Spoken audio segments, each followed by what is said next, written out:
ଗତକାଲି ଆମ ଗ୍ରାମର ଗ୍ରାମଦେବୀ ମନ୍ଦିର ପରିସରରେ ଆମେ ସଫେଇ କାର୍ଯ୍ୟକ୍ରମ କରିଥିଲୁ। ଏଥିରେ ଆମ ସ୍ମାଇଲ୍ ଟ୍ରଷ୍ଟର ସମସ୍ତ ସହକର୍ମୀମାନେ ଆମକୁ ସମ୍ପୂର୍ଣ୍ଣ ଭାବରେ ସହଯୋଗ କରିଥିଲେ। ସେଥିପାଇଁ ମୁଁ ଆମର ସ୍ମାଇଲ୍ ଟ୍ରଷ୍ଟର ସମସ୍ତ ସଦସ୍ୟମାନଙ୍କୁ ଧନ୍ୟବାଦ ଜଣାଉଛି।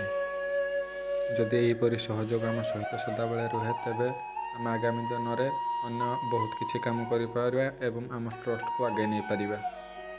ଧନ୍ୟବାଦ। ଏହି ଭିଡ଼ିଓକୁ ବହୁ ମାତ୍ରାରେ ସେୟାର କରନ୍ତୁ। ଯଦି ଆପଣମାନେ ଆମ ଏହି ଭିଡ଼ିଓ ସାହାଯ୍ୟରେ ଆମ ସହିତ ମିଶିବା ପାଇଁ ଚାହୁଁଛନ୍ତି, ତେବେ ତଳେ ଦିଆଯାଇଥିବା ନମ୍ବରରେ ଆପଣମାନେ ଆମକୁ କଣ୍ଟାକ୍ଟ କରିପାରିବେ।